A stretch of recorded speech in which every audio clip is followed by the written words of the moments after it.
Good morning everyone. Daily blogs with Moumita নিক চ্যানেলে আমি মৌমিতা নিয়ে চলে এসেছি নতুন দিনে নতুন ভিডিও। বলবো না, শুধু একটু আপনাদের সকলের সাথে একটু দেখা করতে এলাম, কারণ গতকাল থেকে আমার শরীর ভীষণ খারাপ। মানে হঠাৎ করে সোফা থেকে উঠতে গিয়ে কি হলো বুঝতে পারছি না, প্রচণ্ড কোমর আর পায়ে ব্যথা। মানে এই যে এই হট ব্যাগ আর এখানে এটা রেখেছি, মানে সমান তালে একবার হট ব্যাগে গরম জল করছি আর সেঁক দিয়ে যাচ্ছি, ব্যথার ট্যাবলেট খেয়েছি, মলম লাগাচ্ছি। মানে পুরো 24টা ঘন্টা আমার এইভাবে কাটছে।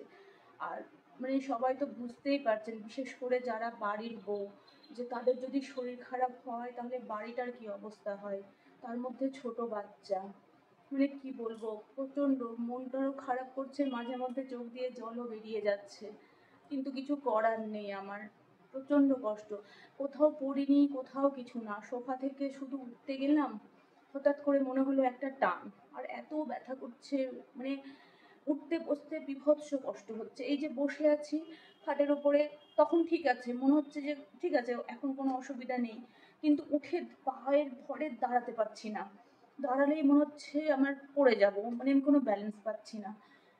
এই অবস্থাতে সারাদিন শুধু মানে কি বলবো, শুধু বিছনায় শুয়ে শুয়ে কাটিয়ে দিলাম। এই হট ব্যাগের শেক মানে বারবার করে গরম করছি, আর মানে চলছে। ভাগ্যটা ভালো যে মানে আমার হাজব্যান্ডের স্কুলটা ছুটি আছে, না হলে এই 2.5 জনের সংসারে যদি মাদের কিছু অসুবিধে হয় তাহলে বুঝতে পারছেন কি হয় ঘরের অবস্থা।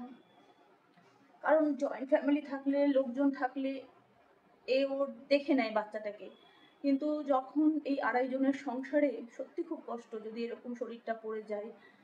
এদিকে ছেলের স্কুলে শুরু হয়েছে ইউনিট টেস্ট, এক এক দিনে 3টে করে এক্সাম, কিভাবে কি করব কিছু মাথা কাজ করছে না। তাই ভাবলাম যে ছোট্ট একটা ভিডিও আপনাদের সাথে শেয়ার করে দিই, কারণ আমার তো একটা ছোট্ট পরিবার হয়েছে, 1-2 করে হাঁটি হাঁটি পা পা করতে করতে একটা ছোট্ট একটা পরিবার হয়েছে, যারা আমার ভিডিওর অপেক্ষা করে থাকেন, তাদের কমেন্টের অপেক্ষা আমি করে থাকি। তো আজকে জাস্ট আপনাদের সাথে একটু এই কথাগুলো শেয়ার করার জন্যই ছোট্ট একটি ভিডিও নিয়ে এলাম। সবাই ভালো থাকবেন, সুস্থ থাকবেন, আর নিজের শরীরের প্রতি খুব করে খেয়াল রাখবেন। কারণ সত্যি কথা, বাড়ির মেয়েদের যদি শরীর খারাপ হয় পুরো বাড়িটা অসুস্থ হয়ে যায়। কাল থেকে আমার ছেলে অর্ধেকটা করে ভাত ফেলে দিচ্ছে, কারণ আমি খাওয়াতে পারছি না। ও তো কমপ্লিট করে খাচ্ছে না, ও অল্প খাচ্ছে দিয়ে ফেলে দিচ্ছে। ওর বাবা তো আর ওরকম করে ওকে খাওয়াতে পারে না। তো মানে কি বলবো, সবাই সুস্থ থাকবেন, কিছু করার নেই। সুস্থ না থাকলে কিন্তু বাড়িটা অসুস্থ হয়ে যাবে। খুব খারাপ লাগছে, কিন্তু আস্তে আস্তে রেস্ট নিচ্ছি, আশা করি ঠিক হয়ে যাব। আজকে সকালে জানেন তো, মানে কি বলবো, এত শরীরটা দুর্বল হয়ে গেছে যে হাতে ফোনটাও বেশিক্ষণ ধরে রাখতে পারছি না। কি বলবো, আজকে সকালে ছেলেটা স্কুল যাবে, আমি ওকে মানে এমনিতেও ফ্যান ভাত খেতে ভালোবাসে, কিন্তু সেটা তো গরম গরম বলুন, ঠান্ডা ভাত তো আর কেউ খেতে পারবে না। সকালে কোনো রকমে ধরে ধরে এসে একটু ফ্যান ভাত করে দিয়েছিলাম, ছেলেটা ওটাই খেয়ে গেছে, আমরা দুপুরে ওটাই খেয়েছি। মানে কিভাবে যে যাচ্ছে। আর সবচেয়ে বড় কথা কি বলুন, বাজারের খাবার তো খাওয়াটা ঠিক না, না ছোট বাচ্চা। আর আমারও যেহেতু এই সময় ব্যথা, ট্যাবলেট ট্যাবলেট খাচ্ছি, এই সময় বাইরের খাবার কিন্তু হজম করাটা মুশকিল হয়ে যায়। তাই জন্য একটু কষ্ট করে আজকে ফ্যান ভাতটাই করেছিলাম। আর ছেলেটা যখন এলো, একটু ওকে ডিমটাকে শুধু ভেজে দিয়েছি, পেঁয়াজ পেঁয়াজ কিচ্ছু কাটতে পারিনি, শুধু ডিমটাকে একটু জাস্ট কড়াইয়ে দিয়ে ছেলেটাকে দিয়েছি। ওটা দিয়ে ওইটুকুটা এইটুকুটা ভাত তার মধ্যে অর্ধেকটা খেয়েছে, অর্ধেকটা ফেলে দিয়েছে। কি করব, শুধু ঠাকুরকে ডাকছি, ঠাকুর তাড়াতাড়ি করে সুস্থ করো। মানে এরকম বিছানায় পড়ে থাকতে একদম ভালো লাগে না। ওই সারাদিন দৌড়ে দৌড়ে কাজ করি, ওটাই বেশি ভালো, ওটাই ভালো। মানে এরকম রেস্ট সত্যি চাই না, একদমই চাই না এরকম রেস্ট।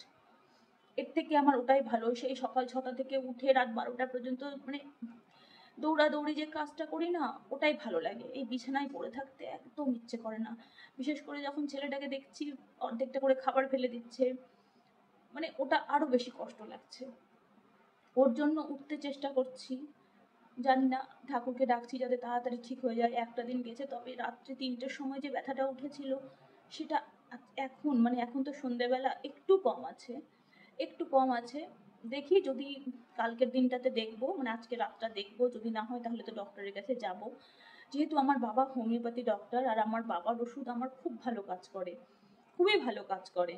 তো ওই জন্য আমি শুধু মানে একটা দিন একটু বাবার ওষুধের মানে বাবার পরামর্শে আছি। কারণ আমার বাবার ওষুধ আমার ছেলের, আমার হাজব্যান্ডের প্রচুর মানে মানে বলতে হয় না, বললে যে নজর লেগে যায় সেটাও একটা ব্যাপার আছে, খুব ভালো কাজ করে। তো ওই জন্য একটা দিন বাবার ওষুধটা খেয়ে দেখি যে কি হচ্ছে। না হলে তো আগামীকাল ডাক্তারের কাছে ছুটতেই হবে, কিচ্ছু করার নেই।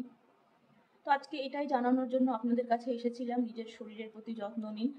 মানে সত্যি বিছানায় পড়ে থাকতে একদম কারো ইচ্ছে করে না, সেটা জানি, কিন্তু আমরা সংসারের চাপে নিজের প্রতি অনেক সময় অবহেলা করে ফেলি, সেটা প্লিজ কেউ করবেন না। আর আমার ভিডিওটা একটু মানে সময় নিয়ে একটু শুনে নিন, কারণ এই কারণেই আমি আর নতুন ভিডিও আজকে দিতে পারলাম না। যদি শরীরটা ঠিক হয় তাহলে আগামীকাল অবশ্যই নিয়ে আসবো। একটু পাশে থাকবেন, নিশ্চয়ই আশা করব, কারণ একটা ছোট্ট পরিবারের কাছ থেকেই তো মানুষ আশা করে। যেমন এখন একটা আমার বাবা মা হাজবেন্ড মানে বাচ্চা সবার সাথে একটা পরিবার, আর এই প্ল্যাটফর্মে এসে আপনাদের পেয়েছি একটা পরিবার করে। তো জাস্ট আপনাদের সাথে একটু শেয়ার করতে এলাম মনের কথা। আজ আসি, যদি সব ঠিক থাকে আগামীকাল সকাল 8টায় নতুন ভিডিও নিয়ে আসবো। সবাই সুস্থ থাকুন, ভালো থাকুন, আর একটু আমার পাশে থাকুন, একটু ঠাকুরকে ডাকুন যাতে আমার তাড়াতাড়ি সুস্থ হয়ে উঠি। তাহলে আজকের মতো টাটা।